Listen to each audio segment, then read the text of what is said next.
The beautiful thing about emotions is what I see with my students is the thing they need to understand towards balance is that the emotion that hurts the most is what they need to hear first. You don't have to worry about what's in the onion, what's in the box of Pandora. You just need to stay vigilant about which emotion right now in the present moment is helping us to see what we need. Then the release is coming and then new emotions, maybe from different emotion group, will mirror us but which step we need to take next. So it's a perfect system that is always on time and always gives us feedback on what we need right now. It is never too much. This is why this emotion coaching method is so pure, because as a coach you don't make the rules, you don't make the schedule or the planning, the emotions does. That is their function. They are built to restore your health.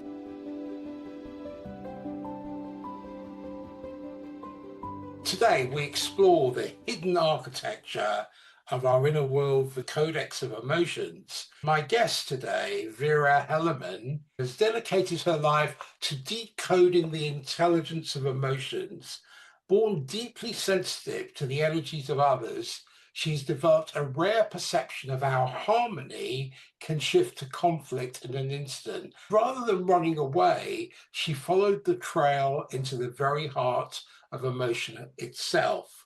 Through her pioneering framework, the Emotional Codex, Vera shows us that emotions are not random storms to be endured, but finely tuned signals guiding us back to balance, authenticity, and inner coherence. She is the founder of the Emotion Expertise Center, developer of the Emotion Coach Method, and author of the Encyclopedia of Emotions.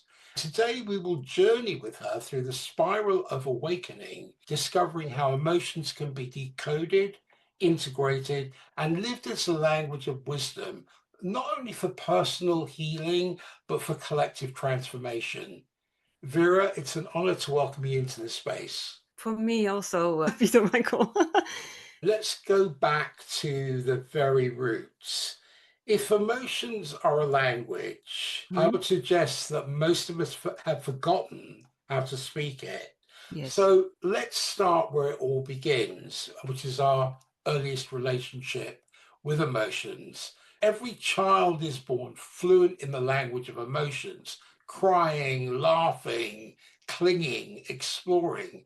But over time, this primal fluency is eroded by conditioning, Yes. cultural suppression, and fear of vulnerability. Many of us grow into adults who treat emotions as intruders rather than guides. Now, Yes. you've devoted your life to reframing emotions as a codex, a structured language of meaning. When did you first sense that emotions were not chaotic storms, but ordered messengers? I think I never saw them differently. They were always my guidance, because I was wondering about this actually last weeks, because someone mentioned my father and he died 7 years ago. So I was pondering about what influence he might have had on my development. He was an autistic man and didn't speak much. When he did, he was very rude, but I deeply loved him. I once heard a saying, you rather not judge people on what they say, but how they act. But in case of my father, I could also not judge him on the way he acted. I could only judge him on the way he felt. So I think that was my only tool I had to communicate with my father and felt his love. And so it was always open to me. It was far easier to feel than to talk. How did your own sensitivity as a child allow you to see what others may have overlooked? I think I saw a lot more than other people and I felt a lot more than other people because I could feel through other people. I didn't know that was different than other people. I thought everyone thinks everyone is as himself. And so I always scanned people. Who are they? How are they? How they are feeling? I also remembered people by the way they felt to me. So I forget names, I forget faces, but I never forget how they feel. And so it is the way that I perceive the world and also interacted with the world. I also thought maybe they sensed me because I was not overlooked. It was just my world. Feeling was my world. That's incredible because you're encoded with that. That's part of your soul's trajectory. Totally. And I can see that in your course as well, which is very comprehensive. It made me realize that emotions are not noise, they are signal. If thought is the syntax of mind, then emotion is the music of being. Hmm. And when suppressed, the music becomes distorted, but when it's honored, it harmonizes the self. In this sense, emotional fluency is not about control, but about remembering the score we were born singing. Yes, I made a model that contains 4 sides: our thinking, our body, our feeling, and our consciousness. We very much treasure our mind in this present society, also know a lot about the body. But the feeling, yes, it's very much suppressed. We could say it's a different level. Our energetic body and our mental body, this is actually our energetic body. And our consciousness is aware of all those parts of ourselves. So, yes, feeling is the doorway to our soul. Our emotions are communicating to us if there's any alignment or misalignment between our conscious mind and our soul. And so when it contracts or expanding, if you are aligned with your true being or not, this is what emotions want to do. They want to alert you to restore the alignment. Then it's accelerating. You get not only balance, also the vitality. I remember you showing me that model on the meet and greet. It's simple, but it's profound. Your work also introduces 8 emotional forces, each Yes. containing ladders of emotions, Mhm. ranging from expansive to contractive. And like organs in a body, they do not exist in isolation, but in relationship. And Exactly. and together they form an internal compass pointing us back to alignment when imbalance occurs. What I've seen is emotions are not random, they have structure and they have purpose. I want to Yes. step into that structure because you describe the 8 emotional forces like points on the compass. How do they orient us in the terrain of our inner world? And why 8? Y8, as shown through this model, the 4, it is very fundamental, like the DNA of creation itself, of the energetic template of this existence. We can correlate it with natural laws. And from these natural laws, it is duplicating and multiplicating, and this whole universe is built from this. But when we duplicate this with another, this is a tetrahedron, and you put them together, you get another geometric pattern. It is actually the Emotion Codex. These are 8, and what the interesting thing about this is that we know this symbol as a Merkaba or two-dimensionally as a Star of David. But when I put it like this, it is a box, it is a cube.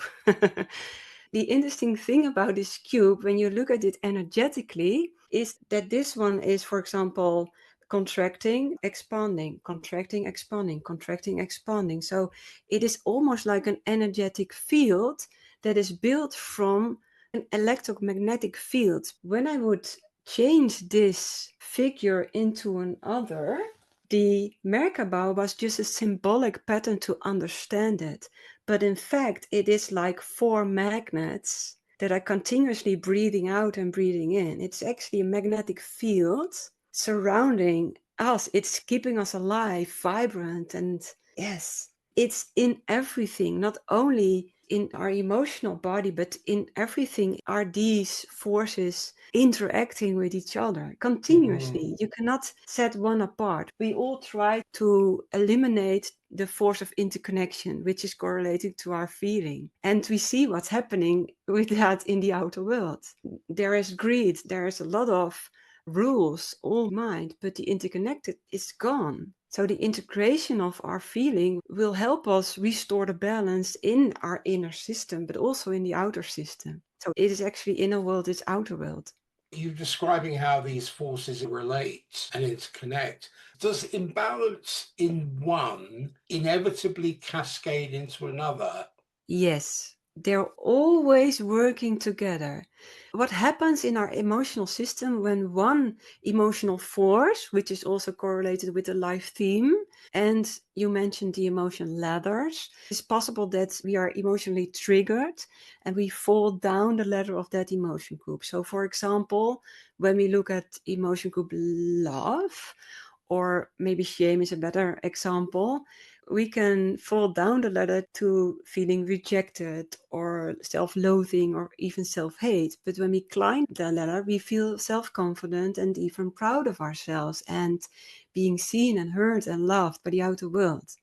When we, for example, feel rejected or self-loathing, this emotional roller coaster can be triggered. Other emotion groups also are gliding towards the contracting, hurtful emotions. But when we wouldn't do anything, with our mind we can do a lot. When we leave the thinking out of it, our emotional system would restore balance. So we have 4 emotion groups that are contracting, but also 4 emotion groups that are expanding. When they expand too much, it's also not good. We go out of balance. When we contract too much, for example, with self-loathing, then another emotion group will step by expanding and try to restore balance. But when we keep on interfering and, for example, say, oh, I'm not good enough, and when I feel this way, I might not be able to, and then becomes fearful. Sometimes we feel anger because it's his fault or her fault. It becomes one emotional roller coaster. When you understand how these forces work, you also understand how sublime and how remarkable they continuously are helping us to remain our balance. But this is only because right now we need balance because we are so out of balance with ourselves. But when we would remain more of balance, then we can accelerate. So now a lot of people have lost themselves. So now it would be a roadmap to restore balance, but it has far more promise even than restoring balance. I see it as tuning like a musical instrument, and when things are out of tune, it sounds jarring to Yeah. say the least. But the 8 forces I see resemble an octave. Just as a Beautiful. musician can detect disharmony when one note is off, the So true. psyche detects imbalance when one emotional force moves into overdrive, as you explained. I see to understand the codex is really to tune oneself like an instrument, not to avoid tension, but to resolve it into resonance. Yes, and actually that might be in practical sense the same thing, because when emotions hurt, we want to get rid of the pain. The wrong way to get rid of the pain is suppressing it or ventilating it or ignoring it, because then we put it in a box of Pandora, which can be opened. And oh, beware. But when we feel emotional hurt and we understood that it were messages that were ringing us to be vigilant for something that is going on inside or outside of us, we would understand the messages, then we could listen to it and restore the balance. Restoring the balance is also helping to get rid of the negative feeling. So we are all programmed by avoiding pain and gain pleasure. That is totally fine because pleasure feels like alignment and pain is out of alignment. Emotions like shame, fear, and anger, we often demonize these Yes. emotions. Many people suppress them until they surface or they erupt as illness or addiction or burnout. In your framework, you suggest they are not enemies, but allies coded with specific messages. How can we shift from pathologizing difficult emotions to recognizing their intelligence? That needs some information and education. And then practice it and reflect on it. When you look back in your life and when things were happening, every one of us noticed that I have felt that. I felt that something was off and we didn't listen and it went wrong. But reflecting back, it is often that our feeling system was warning us. We all know fear, and fear is a fear, and a lot of people suffer from fear of what they are worrying about, what is happening. But looking at fear, it is such a useful energy and useful emotion. For example, when I'm horseback riding and I feel fear, I can ignore it and be angry with myself and I should be more brave. But actually, acknowledge the fear helps me to notice when I need to act or don't act, when I need to step off the horse or whatever. For example, fear is an alerting system. We need to recognize from which part of our human the fear is speaking, because it can speak from our minds. 90% is unreal fear, but it can also speak from the soul or from the body. We need to distinguish the different kinds of voices of our emotions. What is the cost of suppression, not just personally, but generationally? Wow, what a beautiful question. And also collectively. So, personally, when you suppress emotions, a lot of people don't know how to feel, what it is they're feeling. But then the body is telling us when we don't want to feel, we should feel. So, the emotion will penetrate the denser parts of us. When we continuously suppress the emotions, then it will continuously changing the balance in our body and cause sickness. I like your question because in families, I once read a book, I don't know from who, but this man said he believed the upbringing of children was finished by 3 years old because it was all about energetic transfer, and also children look from the parents how they act. So everything that is unconscious in the parents is immediately transferred to the child. So you see the same kind of sicknesses in families. When someone suppresses their emotions, they don't feel happy because happiness comes from alignment and balance. When they suppress their emotions, they don't feel happy, and all this unhappiness and heaviness is stored in the collective field. So, the very best we can do to make this collective field more light for everyone is looking inside and heal our own heaviness. It has massive causes in the world because it comes from the source of interconnectedness. So, for example, a few days ago, we sold our 2 goats, and my daughter really loves them. So she had to cry a lot. I went to the meadow and the goats were gone. But you still feel the goats because they're not gone by death, they're gone because they are moved. So we are still connected. I didn't feel any change. The goats were still there. It's also when my son is going to New Zealand, it's the same thing.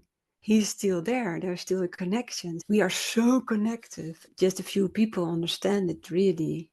It shows in quantum entanglement in physics how connected these two parts, even though they may be thousands of miles away, their behavior is similar.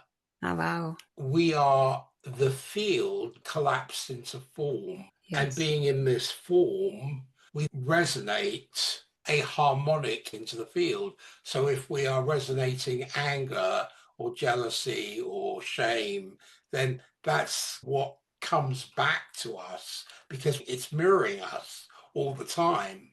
Your map makes sense when emotions are pleasant, but what about when they are painful?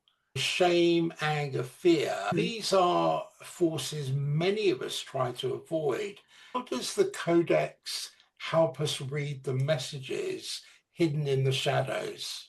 Actually, you also refer to the codex is also a map to how creation works. And indeed, when you suppress anger because you are afraid of it, there might happen 2 things. It might happen that it is suppressed, but you give it attention without even knowing it. And everything that we give attention is projected into the outer world. So the more fear we've got, for example, anger, the more you attractive in your outer world. Other people suppress anger, but don't give it any attention anymore. And those people sometimes come to me and they say, oh, I have so many ideas, but I get nothing done. Because the driving force also comes from anger in a positive way. It's passion. It's too much fire and not enough earth. It needs to be born into the earth. The codex actually gives us all the ingredients. It gives us the ideas, the focus, the underlying energetic field. It gives us the power and the ability to make one object of it. This negative emotion, because that was your question, is helping us to continuously restore our potential. Because we suppress our potential. For example, we go into self-loathing. It hurts very much because deep down we know we are made in the resemblance of God. So when we tell ourselves we're not good enough, it hurts so much because deep down we know it's not true. A lot of people think the emotion is proof. I think I'm not good enough and it feels so hurt. They stay because they don't know how to get rid of the hurt. It's almost like a perpetuum. Painful emotions, they're not dysfunction. I think they're invitations for feedback. They're a feedback loop. Shame invites authenticity. Fear sharpens awareness, and anger demands boundaries. Each negative emotion is really a teacher disguised in harsh clothing. If we suppress or exile them, we exile wisdom. But if Yes. we integrate them, then we restore wholeness across the ancestral line. Yes, we get acquainted with the forces of the universe and work together with them. For example, for me, emotions are forces. It is far more than only emotions. When you get acquainted with the force of anger, it is a powerful force. Maybe we can ask ourselves, why am I angry? We can set borders, but we can also learn to deal with the massive driving force inside of us. We can spoil it by acting out towards other people, our inconveniences, but we can also build them and make it stronger to build something positive. This is like riding a horse. I have a very temperamental horse, and when I don't teach him to keep his strength with him, and I change the strength to the backwards of the horse, then he explodes everywhere. But when he contains the force, it is a very strong and powerful horse. Moves perfectly. That's a very nice example of how we can learn to integrate this force by understanding it. That's a lovely example. It's stabilizing the alignment. It's interesting, if you look at the word anger, my anagram has a range. Yes. It Anger, expands. range. That counts for everything. And like you were saying, it erupts. It can, because it has a range to it, unless you contain it, Yes. unless you understand what is it trying to show you. Whenever I experience something like that, I think, oh, I'm lacking a certain resource. What's the resource I need right now, rather than Yes. suppressing it? You emphasize the position of the observer, the capacity to feel emotions without being consumed by them. Yes. I think for many, that's radical in a culture that either indulges or represses. What practices cultivate the observer's stance or position in moments of emotional overwhelm? Yes. When you are overwhelmed, the first thing you need to do is take some place where you can be alone because the outer world, it's too much. You need rest. But people might want to know when you are in the position of observer, a lot of people say, I am overwhelmed, or I am sad, or I am angry. And then you identify totally with the emotion. Then the emotion can take over you. You're defining yourself. Yes, in the language you use, you can see how they cope with emotions. I am angry. You are the anger itself. When you remain in the position of observer, you can feel the anger, and every emotion is like a wave. It comes up and it goes down. So when we would do nothing, when we wouldn't interfere, we wouldn't act it out, we wouldn't give it any attention to the story which the emotion gave feedback of, then the emotion comes up and goes. And actually, they did research on it. It remains maximum 90 seconds. Except when we ruminate the story what they gave feedback on. But there's stillness, peace. It is still important to understand and to listen to the message of the emotion, because we fight it and we don't listen to the emotion, then we walk further in life and the next thing we are triggered again. So it is actually a basic stance toward emotions, to be willing to observe the feeling, to let the feeling go through your system as a wave that you can observe and do nothing with. Otherwise, you get triggered into reactivity based on a historical mechanism. Yes. What's also interesting, is observation a form of detachment or is it a deeper engagement? That depends of what you observe. You can observe the stories of, oh no, what if I this? What if I does? What's happening then? That is also a form of giving something attention. So observing, attention and observing is actually comes both from consciousness. But we need to learn that we have a choice in what we observe. Some people are very attached to observing fearful thoughts. They are almost addicted to it. When blaming and judging others, a lot of people find this comfortable and it feeds them with some kind of strange energy, but it also hardens them from the inside. Me, myself, I don't like the feeling of harshness. I was once in a cinema and we were watching a thriller movie. And I felt all this anxiety inside of me. And I looked at my husband. I said, shall we go? I don't like this. I don't like the feeling I get from the movie. A lot of people like that. I don't like that. I like joy. I like happiness. I like peace. I like passion.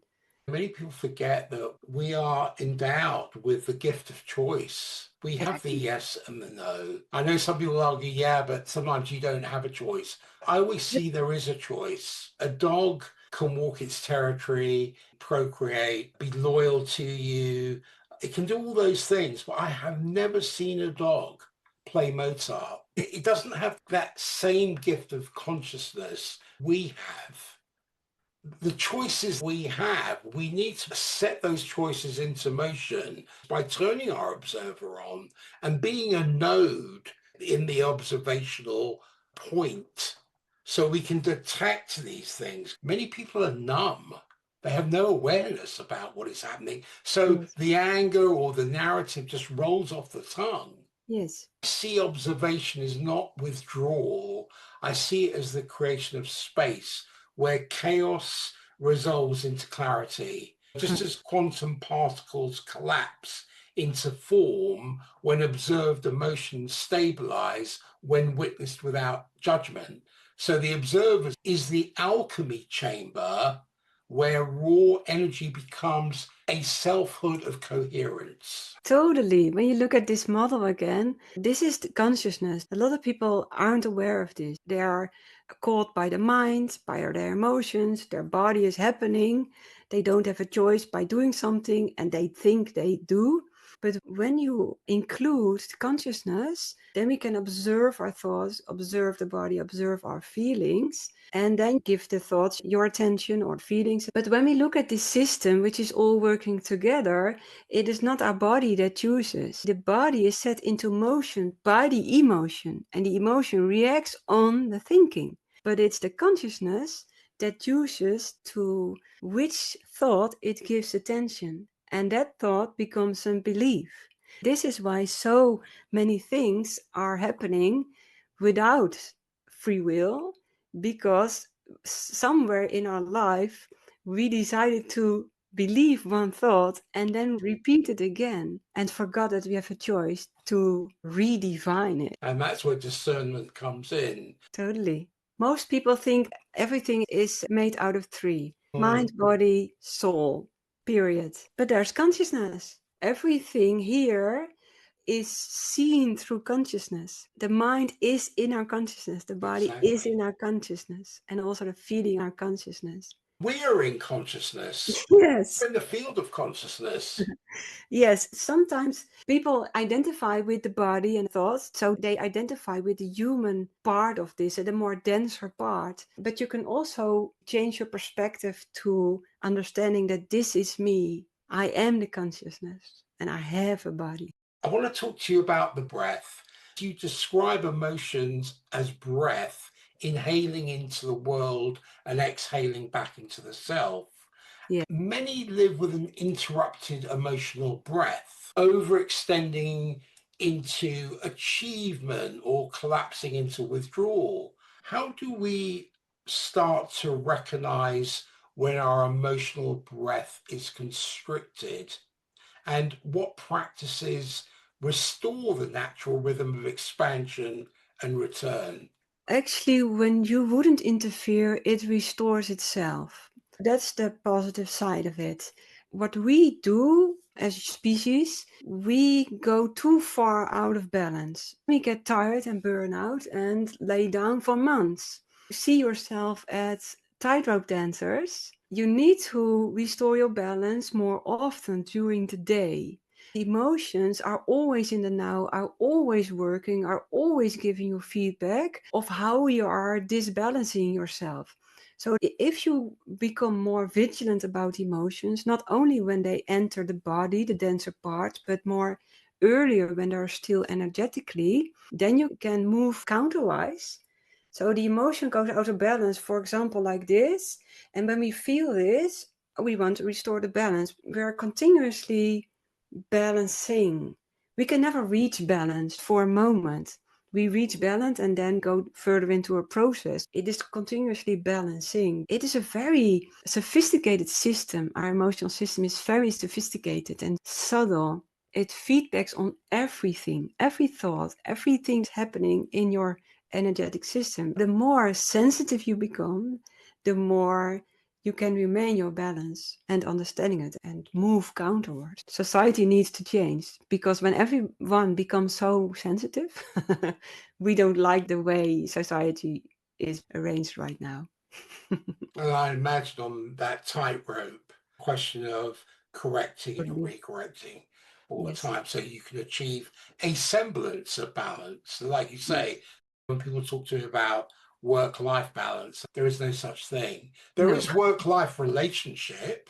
Observation gives a space, but emotions have rhythm, like breath itself, expansion and return, inhale and exhale. Yes. When that rhythm breaks and imbalance follows, how do we learn to breathe emotionally again? The beautiful thing about emotions is what I see with my students is the thing they need to understand towards balance is that the emotion that hurts the most is what they need to hear first. You don't have to worry about what's in the onion, what's in the box of Pandora. You just need to stay vigilant about which emotion right now in the present moment is helping us to see what we need. Then the release is coming and then new emotions, maybe from different emotion group, will mirror us which step we need to take next. So it's a perfect system that is always on time and always gives us feedback on what we need right now. It is never too much.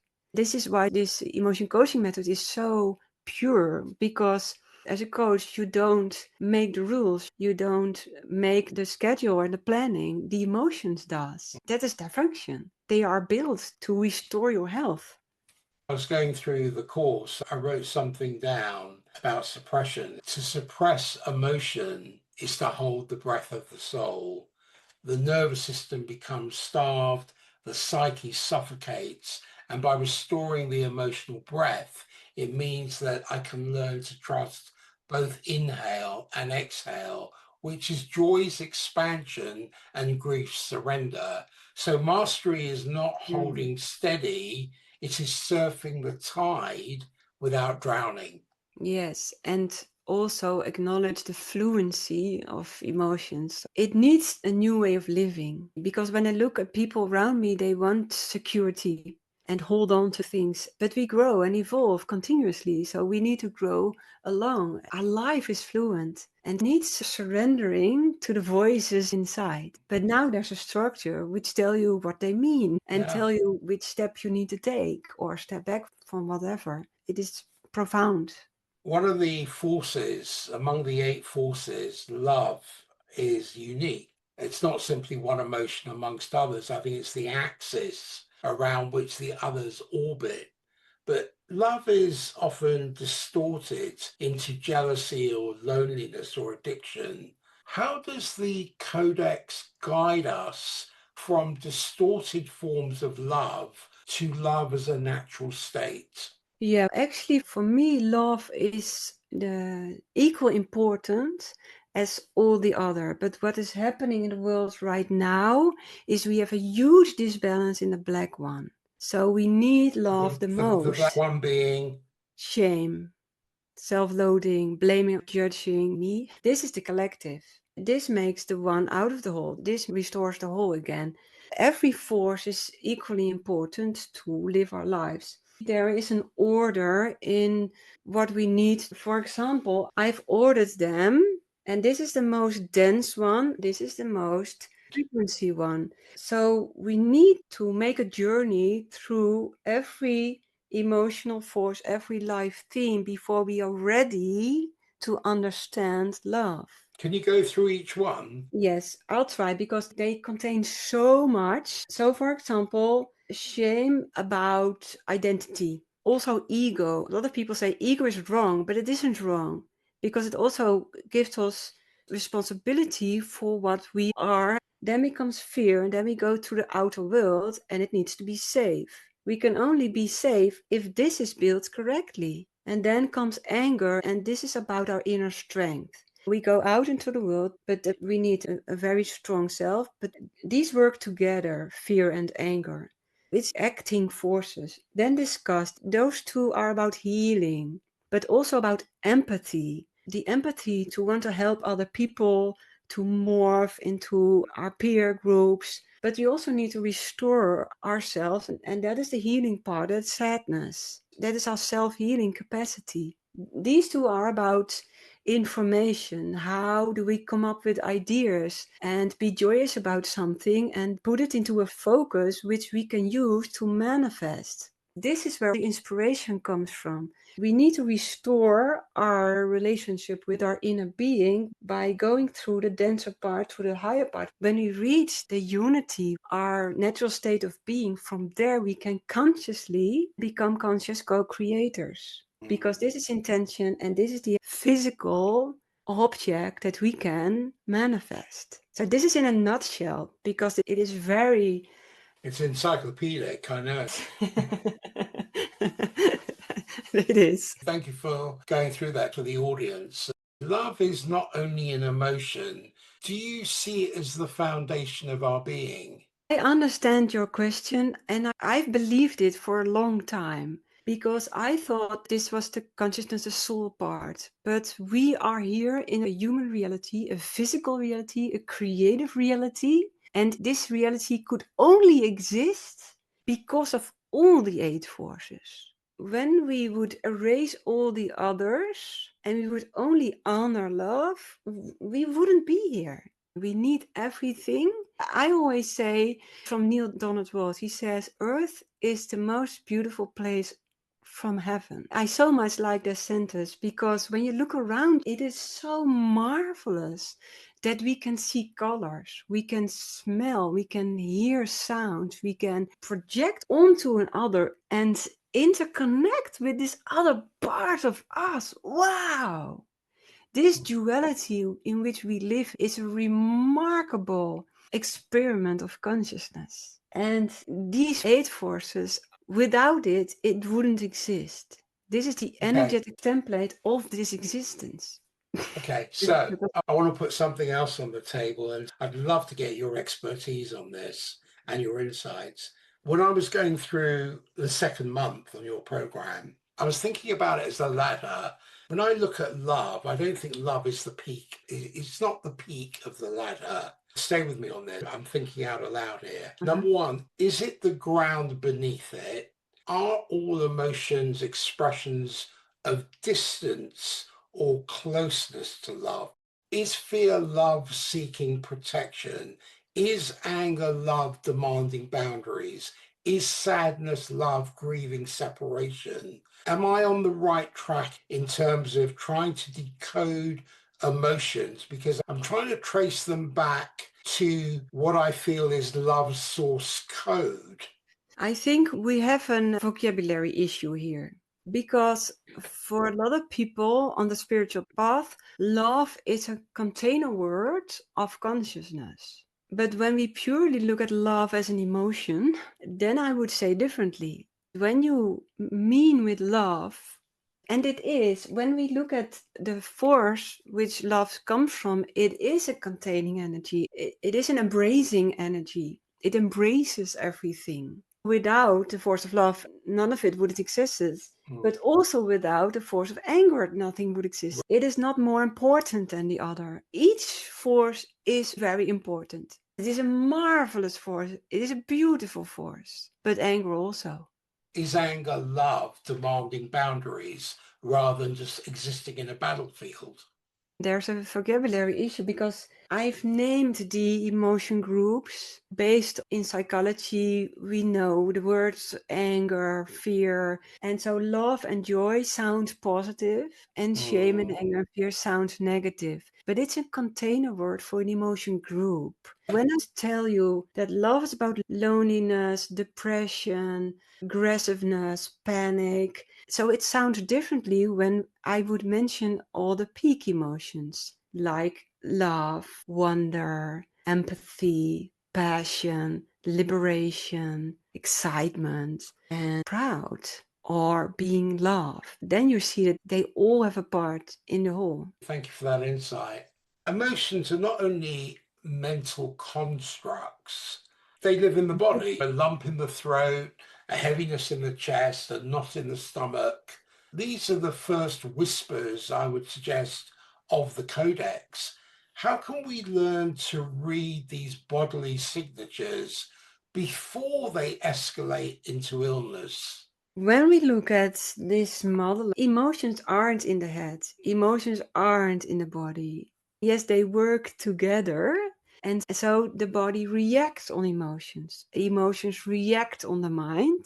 And we can notice what's going on in our mind. We can notice what's going on in our body. And we can notice what's going on in our emotions. But this is overlooked. Emotions are overlooked. So we notice them when they are penetrating the body. We can learn to observe them and notice them earlier when they are still energetically. Emotions are energy, they aren't physical, but they express themselves because the body interacts with emotions. They all work together continuously and immediately. So when we feel fear, the first thing what happens is your body is contracting, and then it goes to the top of your shoulders and your head, and your breath, it goes up or out. But when you see the subtleness of the emotion, you can immediately turn it.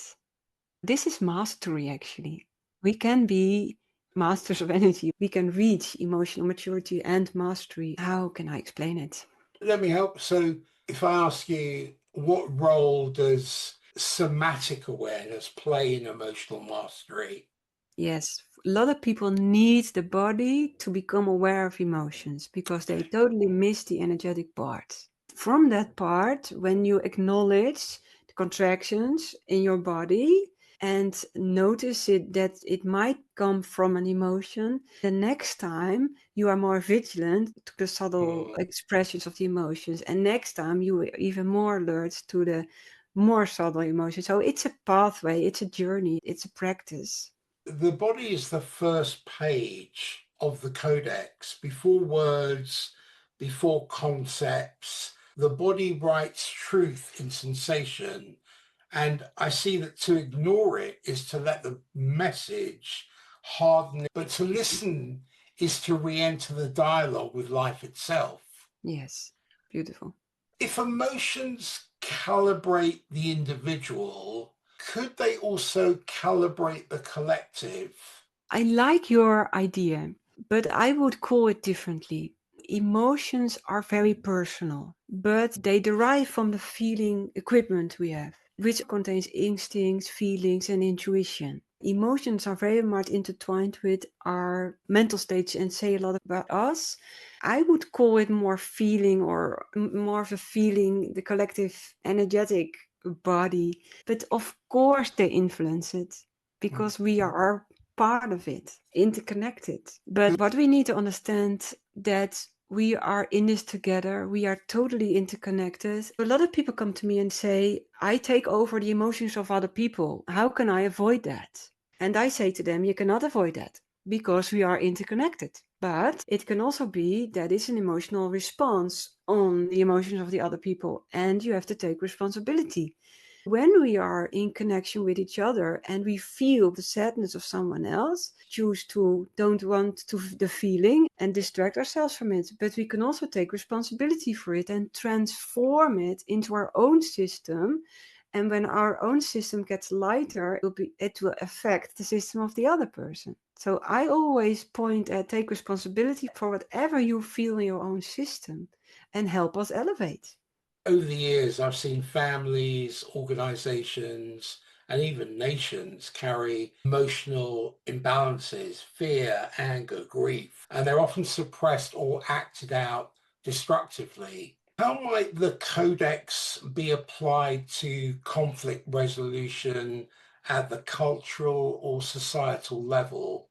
If you describe different kinds of cultures, they also have different kinds of rules. And the emotions react, give feedback on the rules, whether they are aligned with their true being or not. When it is collectively normal, culturally normal, whatever doesn't feel right to you, your emotions will feedback that. When we don't live in harmony with nature, with natural rules, every single emotional system will react with pain. The more we are off road of our natural being, the more we hurt. That can be a cultural thing, or a family thing, or a group thing, or a personal thing. In that vein, what role do emotions play in shaping governance, education, and collective healing? Actually, I was pondering about this lately because when you understand, we go through all these phases, all these 8 phases and life themes. A lot of people are stuck in shame and fear and anger. It is like a pyramid. Shame is the baseline. When I look at society, we have a huge disbalance in the first life theme. Would you add guilt to that? Shame and Yes, guilt? absolutely. And penance, of course. Mm.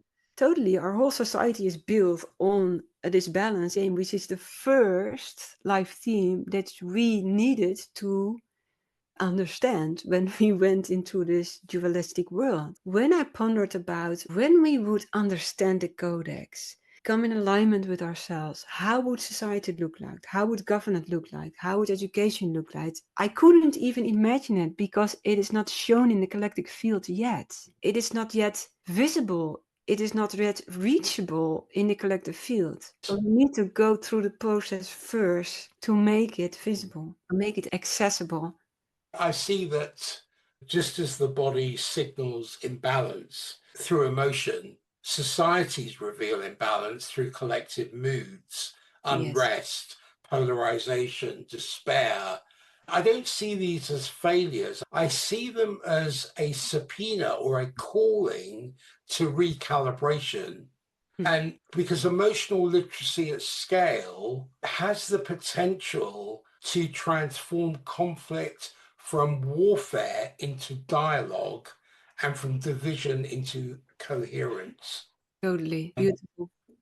And you say once we understand emotions, you will never be the same again. This suggests not only intellectual knowledge, but transformation, what you call, I love this phrase, what you call becoming an artist of life. What does it mean to live as an artist of life, guided by emotional mastery? Struggling with being a human. When you integrate the feeling and the consciousness, you will be restored to balance and understand it. Life is going to be marvelous. joyous. Every day I walk through life, and even when I hurt, because when you have to grow, you have pain. I embrace it and I think, oh wow, there's another process. What will this reveal? The synchronicity of what comes into your life and the puzzle pieces thrown on your pathway. It is a marvelous journey to be here, knowing that you are the center point of it all. Mm. It is your life. It is your playfield. It is your dance with the universe. It is your relationship with the forces of creation. There are no limits. I was thinking, if emotions are the pigments, what is the canvas we are painting upon? It is whatever we would like to paint. Every one of us. But the interesting thing is that we are most happy when we use our human of service to the soul. And so the me wanting is shutting down, and the me curious about what's comes from out of me gives us so much pleasure. It's a different way of living, totally different way of living. It's a different lens to look through. I see the canvas as existence itself. Each emotion is a color. Joy is the bright yellow. Grief Mhm. can be the deep indigo. Anger can be the fierce red. But most of us live in monochrome, fearing the darker shades. But an artist of life dares to see the full palette, knowing that only through contrast can beauty emerge. So I Mm. see that emotional mastery is not the erasure of pain, but the weaving of pain and joy into art. Beautifully said. Yes, totally. As we Mhm. come to a close, where can people connect and find out more about your work? And do you have any parting words? Let me first give the website. It is emotioncodex.com. There you can find everything about the Emotion Mastery Program and also try it 7 days for free. And join me every Wednesday in a live Q and emotion session. And my closure, so I'm going in again. And I so much like to live in the here and now and surrender myself to whatever words want to come. And I make a connection with listeners right now. Let's see what comes. Take your time. I sense a lot of chaos, and maybe people feel a lot of chaos. What I feel right now is that on the outside, it seems like silence, not moving, but inside it feels like restlessness, like chaotic restlessness. That is what we face right now. When I sense into the collective field, when we understand that this chaos isn't chaos, but a new time that is coming built on natural laws instead of society rules. There's hope in the end, but we need to be part of it. We cannot leave it to the leaders. We need to be part of it. And to do that, we need to connect. And the only way we can connect is through the force of interconnection that is going into feeling. There's no other way. I don't see another way.